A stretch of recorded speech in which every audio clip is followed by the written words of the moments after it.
South Africa's opposition to Urban Tolling Alliance pressure groups has expressed disappointment at the government's decision to proceed with e-tolling despite opposition from most quarters.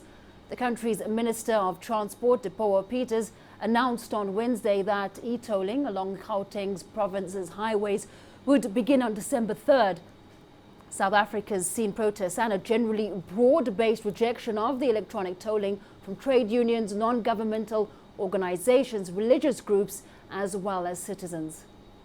Hoped by now that government would have seen the irrationality of this process, the lack of buy-in of society, the enrichment of overseas companies, the unworkability, all those inefficiencies. Those matters have obviously been ignored, and they're just forging ahead with an unjust policy, which will not attract the support of society. And matters of this nature need to have the buy-in of the people. If it doesn't, they fail. They fail. Just a matter of time.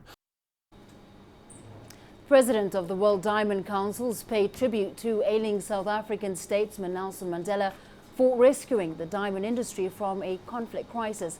Speaking at the annual meetings of the Kimberley Process in Johannesburg, Ave Paz noted that Mandela spearheaded the Kimberley Process at the height of the conflict in countries like the Democratic Republic of Congo, Sierra Leone and Angola in 1999. The former president remains in a critical but stable condition at his Johannesburg home. 14 years later, with what we know today, we can confidently declare that the great man was correct.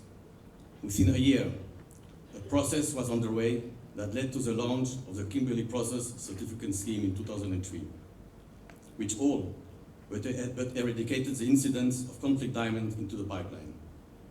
It was led by a broad coalition that involved government together with industry and civil society.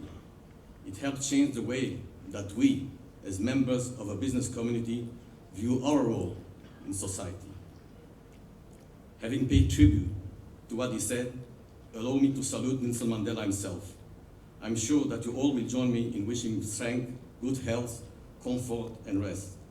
There are few who deserve this as much as him. He has been an inspiration to the world. South Africans should be very proud about him. Uganda will plant hundreds of millions of coffee trees from next year to tap into rising demand from the Chinese market.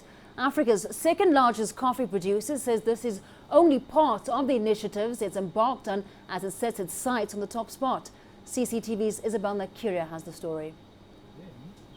In 3 years, Uganda expects to have planted more than 300 million coffee trees, and demand from China is a major driving force. So we are having a joint venture in China. We have a promotional center. We have already created linkages with coffee outlets in China. So the potential is big, and we are positively tapping into that potential. Uganda's acreage under coffee is 280,000.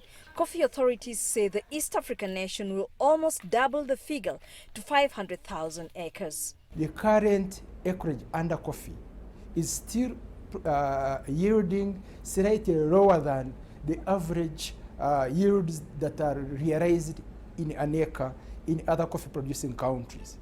So we want to step up productivity and production.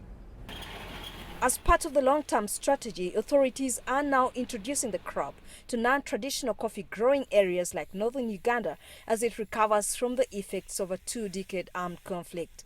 Still ranking second in the continent as a coffee producer, last year Uganda registered a 30% increase in output. It predicts it can grow its coffee production 40% next year too.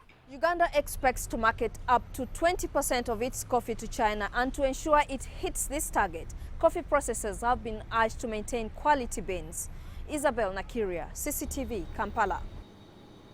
Let's now have a look at early trading numbers. If we look at Nigeria's all-share index, it was posted 1.46% stronger, while Nairobi's 20-share index dropped, or rather the JSE all-share was unchanged. We move on now to Nairobi's 20-share index, which dropped 0.57%, while the Egyptian all-share shed 0.39%.